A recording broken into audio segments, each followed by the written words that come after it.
Bueno, vamos a empezar hoy con el último tema de la unidad y de la materia, que es producción del habla, este ámbito de la psicolingüística que ha presentado muchas dificultades para su estudio y por eso a veces se ha visto más relegado en, en el cúmulo de estudios cognitivos o de psicología del lenguaje.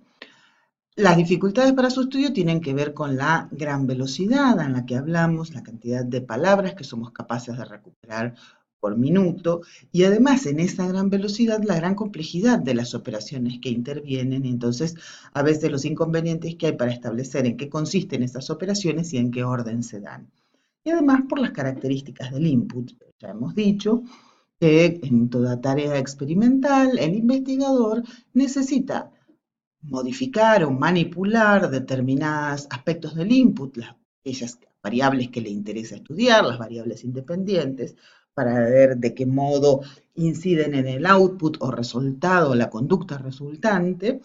Y en ese sentido, dado que en la producción del habla el input, las variables independientes son las ideas y conceptos que quiere transmitir el hablante, normalmente eso obviamente es difícil de manipular, por lo que en general los estudios de la habla han sido inicialmente sobre todo observacionales, de tal modo que las fuentes de datos iniciales para estos estudios han sido las pausas y vacilaciones o los errores de habla recogidos espontáneamente o los estados de punta de la lengua, TOT por sus iniciales en inglés, tip of the tongue, y recién en los últimos años se han sumado algunos estudios experimentales o evidencias neurológicas de pacientes sanos.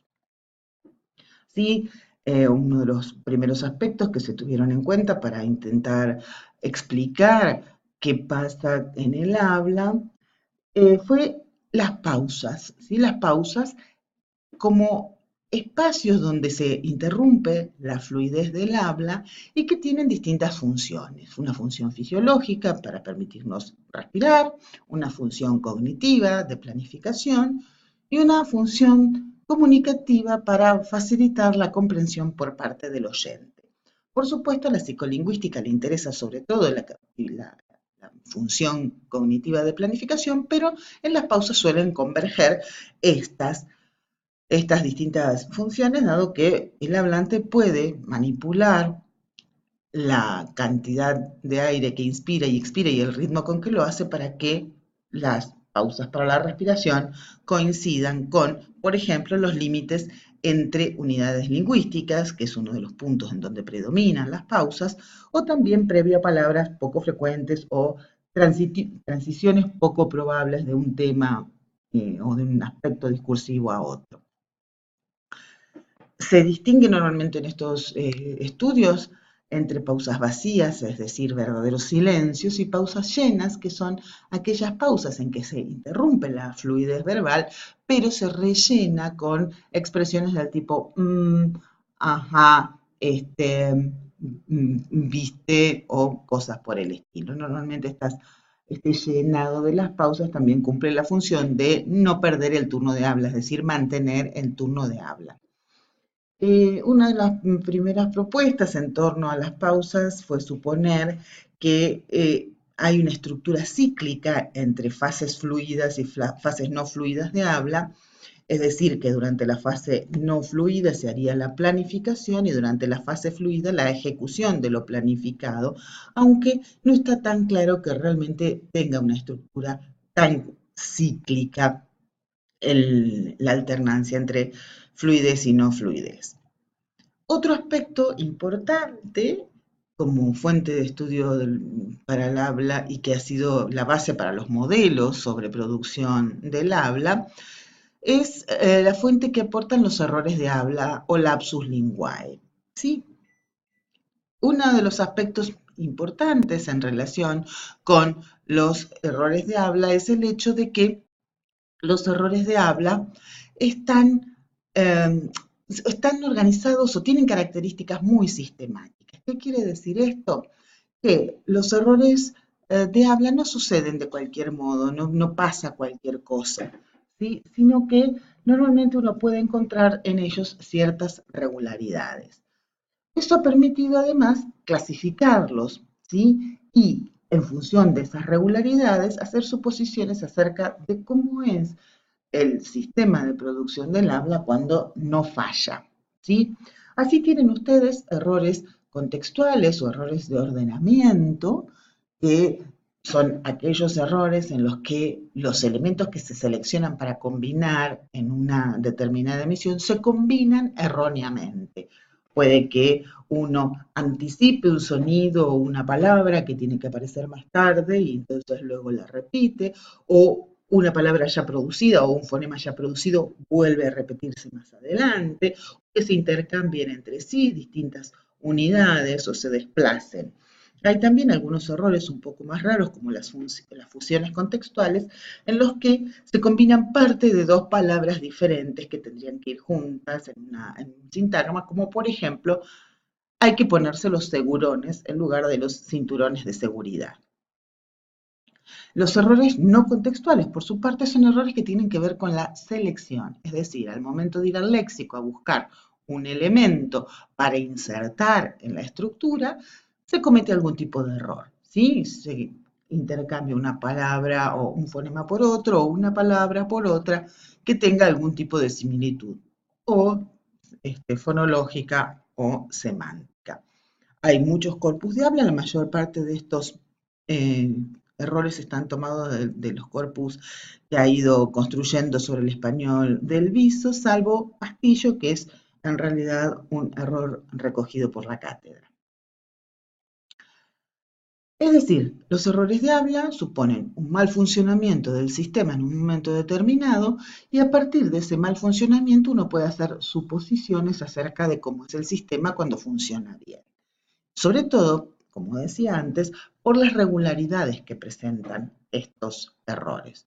Por un lado, siempre afectan a unidades lingüísticas, lo que se conoce como la restricción de las unidades lingüísticas, es decir, no afectan a cualquier cosa, sino a un fonema, o a un morfema, o a una palabra, o a parte de una frase. Además, por ejemplo, cuando se intercambian o se sustituyen elementos entre sí, normalmente son de la misma categoría gramatical, sustantivo por sustantivo, adjetivo por adjetivo, por ejemplo. Además, los tipos de mecanismos, es decir, los mecanismos que intervienen en la producción de los errores son o mecanismos combinatorios o mecanismos de selección. Además, las palabras léxicas tienen o sufren errores o tipos de errores, se ven afectadas por tipos de errores distintos de las que afectan a las palabras funcionales. Esto se conoce como la restricción de los vocabularios. Además, el ámbito de planificación con que lo está operando el hablante en un momento determinado también incide en el tipo de error. Por ejemplo, los intercambios entre palabras, los errores contextuales de intercambio de palabras normalmente se dan a larga distancia, es decir, se intercambian entre sí palabras que están en sintagmas diferentes, lo que hace suponer que todos esos sintagmas estaban presentes en algún momento en la memoria operativa mientras el hablante los procesaba. En cambio, los errores que involucran a fonemas, por ejemplo, un intercambio de fonemas, normalmente ocurren en ámbitos más restringidos, en el marco de un sintagma. ¿Por qué? Porque se supone que ya en las últimas etapas de planificación, donde se seleccionan los fonemas, se trabaja por cadenas más cortas. Por eso, restricción de los ámbitos de planificación. Por lo demás, como decía antes, los errores pueden involucrar sustituir una palabra por otra que tenga o bien una forma parecida o bien un significado similar, y los resultados de los errores normalmente dan secuencias que son pronunciables. A esto se lo conoce como la restricción de la buena forma gramatical. Los estados de punta de la lengua, situación así subjetiva que todos hemos sentido alguna vez, tienen que ver con ese olvido momentáneo de la forma de una palabra, que solo recuperamos parcialmente. Es decir, sabemos lo que significa, podemos recordar incluso de qué categoría gramatical es, incluso hasta qué género tiene, pero se nos escapa su forma. Aunque no totalmente, a veces se nos escapa la forma concreta, pero recordamos con qué letra empieza o cuántas sílabas tiene. Esto puede explicarse con un modelo de entrada léxica como el de Levelt, que supone que cada entrada léxica tiene, por un lado, un lema, ¿sí? Un archivo de lemas que tienen la semántica y la sintaxis de la palabra, y eso está unido por un puntero, si se quiere, al lexema o a la forma que conlleva información morfológica y fonológica de cada entrada léxica. Y es a veces en el paso de uno a otro donde se produce el olvido momentáneo. Estos casos de punta de la lengua se han estudiado por medio de inducción experimental, es decir, el efecto crucigrama, darle una definición a una persona para que dé la palabra correspondiente, lo que muchas veces lleva a dificultades para recuperar la palabra, aun cuando uno sepa de qué se trata. Y además se les pide a los individuos que lleven un diario de esos estados donde vean, bueno, cuál era la palabra que se olvidó, qué información tenían disponible durante ese estado de punta de la lengua. A veces suele ocurrirnos que cuando tratamos de recordar una palabra hay otra que nos molesta, que se entromete. Entonces también se pide dar cuenta de cuál es esa palabra intrusa. ¿Qué estrategia emplea el hablante para resolver el problema y cómo se resuelve el problema? Bueno, está dado mucha información que, bueno, ha permitido dar sustento a ideas, por ejemplo, como la de Level en cuanto a esta división o a esta información diferenciada dentro de las estradas léxicas. Además de esto, se han tomado, sobre todo para la producción de palabra, muchos estudios experimentales cronométricos como nombrado de objeto o el Stroop Test, que consiste en decir en voz alta de cuál es el color de la tinta en que está pintada una palabra, que es el nombre además de un color, sin leer la palabra, o bien las interferencias entre palabra y dibujo. Por ejemplo, se presenta una figura que uno tiene que nombrar, como la del elefante, que tiene escrita encima una palabra semánticamente relacionada como jirafa, ¿sí? Bueno, ¿qué hallazgos se han obtenido en este tipo de estudios? Básicamente que el nombrado tarda más tiempo que la lectura de la palabra, es decir, lo que se supone es que la recuperación semántica se da antes y tiene que darse antes que la recuperación fonológica. Además, normalmente la lectura interfiere en el color, ¿sí? En decir el color o decir de qué imagen se trata, nombrar la imagen, pero no a la inversa. Y además, estas interferencias entre la lectura y la imagen se han tomado con distintos intervalos de separación entre la palabra y el dibujo. ¿Sí? La palabra antes que el dibujo, junto con el dibujo o después que el dibujo, y tomando en consideración los distintos tiempos que lleva nombrar el dibujo según cuando haya aparecido la palabra, cuanto antes o cuanto después haya aparecido la palabra escrita, lo que se ha visto es que la activación semántica se da alrededor de 150 milisegundos antes que la activación fonológica de la palabra. Es decir, que estos estudios nos permiten establecer que primero se da la recuperación semántica y luego la fonológica y además más o menos qué tiempo hay entre una y otra. Además, hay evidencia neurológica, además de las afasias y de las anomias, ¿sí? Que se estudian teniendo en consideración que son el resultado del déficit específico de un determinado módulo encargado de una determinada tarea y que la conducta de todo el sistema equivale al sistema eh, sano menos ese módulo, es decir, los supuestos de especificidad y transparencia, han permitido establecer también, ¿no?, los distintos aspectos que intervienen en la producción oral del habla, y a estos estudios que se han hecho con pacientes con déficit se han sumado los estudios de neuroimagen en personas sanas realizando determinadas tareas lingüísticas, lo que ha, por ejemplo, permitido establecer la secuencia temporal de los distintos subprocesos en los que, de producción oral del habla, en los que participa el área de Broca. Bien, con estas fuentes de datos, básicamente, la gran mayoría de los autores llegan a la coincidencia de que en la producción del habla se pueden reconocer estos tres grandes niveles de procesamiento: la planificación conceptual del mensaje, la codificación gramatical y lexicalización y la codificación fonológica. Así, la primera no es lingüística, es prelingüística, es decir, la psicolingüística poco tiene para decir de la planificación conceptual del mensaje, porque, bueno, justamente está en el orden de las ideas e intenciones del hablante y su representación no es lingüística. En este caso se habla de macroplanificación, cuando uno, digamos, tiene como la idea general de aquello que va a decir o qué mensaje quiere transmitir, y la microplanificación más relacionada con el modo en que, por ejemplo, va a organizar determinada información. Pero como decía, no interesa a la psicolingüística tanto este aspecto, sino el de la codificación gramatical y la lexicalización, es decir, por medio de qué estructura sintáctica se va a vehiculizar determinado mensaje y por medio de qué palabras. ¿Qué palabras van a estar organizadas en esa estructura sintáctica?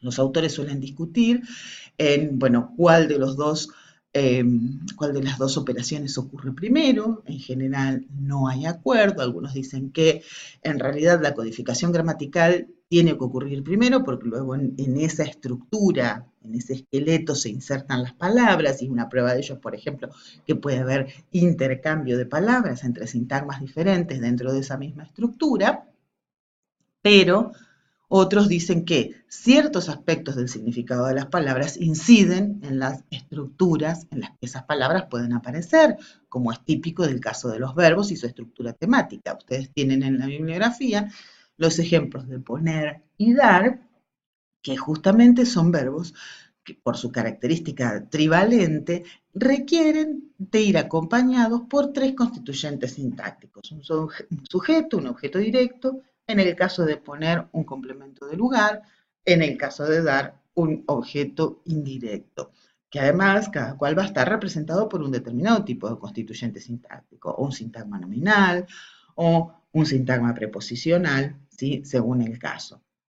Además, en este caso, en el caso de la codificación gramatical, en general lo que se piensa es que hay dos momentos. Un primer momento de codificación funcional, donde uno selecciona, por ejemplo, cuántos constituyentes van a estar en la estructura sintáctica. Por ejemplo, si elijo el verbo poner, sabré que tendré que tener dos sintagmas nominales, uno como sujeto, otro como objeto directo, y por ejemplo, un sintagma adverbial o preposicional para que cumpla la función de complemento circunstancial del lugar. Y luego de tener seleccionadas esas sintagmas con sus determinadas funciones, una codificación posicional, es decir, en qué orden van a aparecer esos sintagmas en la emisión. En el caso de la lexicalización, como ya hemos visto antes, lo que se supone es que primero se recupera el significado y luego, en una etapa posterior, la forma de la palabra.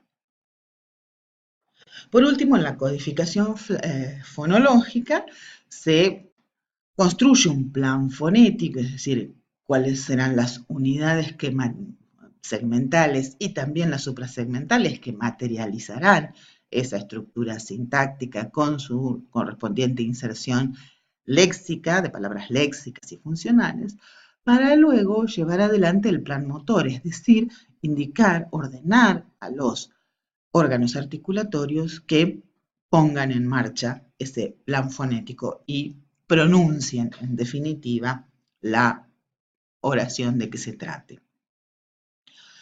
Así, los modelos de producción oral, y como ya decía antes, se han basado sobre todo en los errores de habla y en sus regularidades para dar cuenta de cómo es el proceso.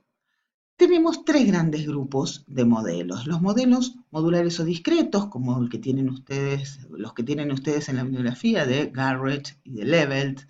También, por ejemplo, está el de Fromkin, Victoria Fromkin, que fue una de las primeras en hacer un corpus más o menos moderno de errores de habla en inglés en la década de los 70. Y estos modelos modulares y discretos son seriales y en ellos se propone que el flujo de la información es unidireccional, es decir, desde los niveles de codificación gramatical y léxica a los niveles de codificación fonológica sin vuelta atrás de la información. ¿Sí? Es decir, que primero actúan unos, por ejemplo, en el caso de Garrett, primero se llega a una representación conceptual, después a una representación funcional, después a una representación posicional y así sucesivamente. Y el input de cada nivel es el resultado del nivel anterior. Es decir, que cada etapa tiene que terminar para continuar la siguiente. En el caso del modelo de Levelt, básicamente se ha concentrado en la producción de palabras, entonces no da cuenta de las relaciones entre selección y combinación, como sí da cuenta el modelo de Garrett. En el caso de los modelos interactivos, como por ejemplo los modelos de Dell y de Sternberger que ustedes tienen, van a ver que también tenemos distintos niveles de operación, mecanismos de distintos niveles en la producción oral del habla. Pero la idea de estos autores es que la información o esos procesos, esos mecanismos operan en paralelo y que la información fluye bidireccionalmente, es decir, una vez activados determinados fonemas, a su vez esos fonemas activan en niveles superiores, por ejemplo, en el nivel léxico, otras palabras que contienen esos mismos fonemas. Es decir, que hay un flujo bidireccional de la información.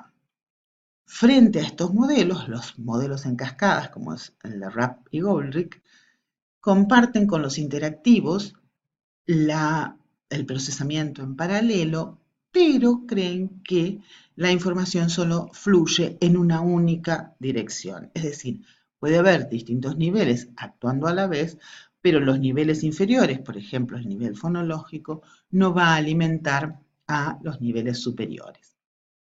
Bueno, entonces ustedes tienen para leer en la bibliografía en mayor detalle estos modelos y el modo en que explican determinados errores y les propongo algunas preguntas para pensar. Por ejemplo, además de los estados de punta de la lengua, ¿qué otros datos sugieren que la propuesta de Levelt acerca de la estructura de una entrada léxica es acertada? Es decir, ¿qué otros datos podrían sumar ustedes a los estados de punta de la lengua para decir, bueno, sí, tiene razón esta propuesta? También les preguntamos por qué el modelo de Garrett tendría dificultades para explicar casos de errores no contextuales llamados fusiones, ¿no? Como Pastillo, donde se mezcla palacio y castillo, o frases incluso mezcladas como se me ponen los pelos de gallina, que es una mezcla o una función o fusión de los pelos de punta con la piel de gallina. De otro modo, ¿por qué errores del tipo sube hacia el corte, dicho por alguien que quiere decir sube hacia el coche, pero está leyendo un cartel del Corte Inglés, que es una cadena de mercados españoles? Porque para el modelo de Garrett sería difícil dar cuenta de un error de este tipo. También les vamos a preguntar qué modelos podrían explicar mejor aquellos errores en los que se sustituye una palabra por otra, pero que tienen semejanza tanto semántica como fonológica. Es decir, hay muchos errores de este tipo, como cuando uno confunde pato por gato o persiana por ventana, son bastante más frecuentes de lo que estadísticamente uno podría explicar o esperar. Y bueno, ¿qué modelos podrían dar cuenta mejor de ese tipo de errores?